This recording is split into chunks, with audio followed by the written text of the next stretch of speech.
বাংলাদেশের কতিপয় কিছু সাংবাদিকতার নামে যে ন্যারেটিভগুলো তৈরি করে যারা দেশপ্রেমিক লোকদের বিরুদ্ধে, এই ধরনের ন্যারেটিভ যদি চলতে থাকে এই দেশে আর কখনো এরকম তরুণ জন্ম হবে না।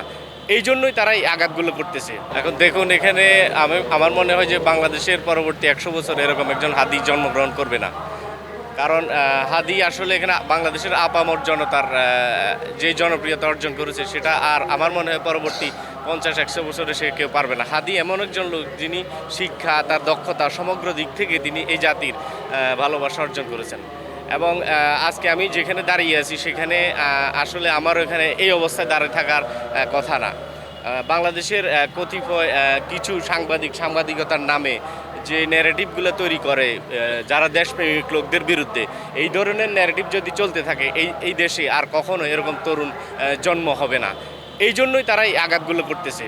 কিন্তু বাংলাদেশের বর্তমান প্রেক্ষাপটে যে তরুণেরা আছে, এরকম যদি এক হাদিকে তারা হত্যা করে, পরবর্তী আরও অনেক হাদি এরকম ভারতীয় আগ্রাসনের বিরুদ্ধে প্রতিবাদ করার মতো সেই মনোবল নিয়ে আরও অনেক হাদি প্রস্তুত রয়েছে।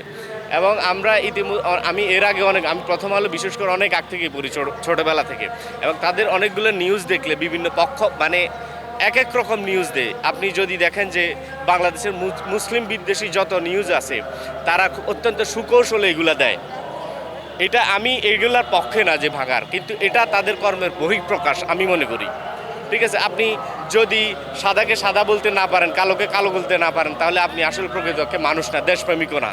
আপনি শুধু যদি একটা দেশের এজেন্ডা বাস্তবায়ন করার জন্য এখানে পত্রিকা খোলেন বা সম্পাদক করেন, সেটা কাম্য নয় এই দেশের মানুষের জন্য।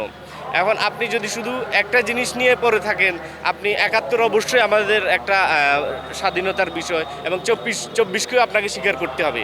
আপনি যদি কৌশলগতভাবে একপেশিয়াভাবে 24কে কৌশলে অস্বীকার করেন, এটা 24কে মানুষের মন থেকে ভুলিয়ে দিতে চান, এই জাতি কখনো এটা মেনে নিবে না। ঠিক আছে, এবং এটা হচ্ছে তাদের কর্মের ফসল আমি মনে করি। এবং এটা একটা মেসেজ যে ভবিষ্যতে যদি বাংলাদেশের স্বাধীনতা সার্বভৌমত্বের বিরুদ্ধে যে কোনো মানুষ, যে কোনো সম্পাদক, যে কোনো পত্রিকা যদি এভাবে দাঁড়ায়, আমি মনে করি আমি এটার পক্ষে না, কিন্তু এটা একটা মেসেজ।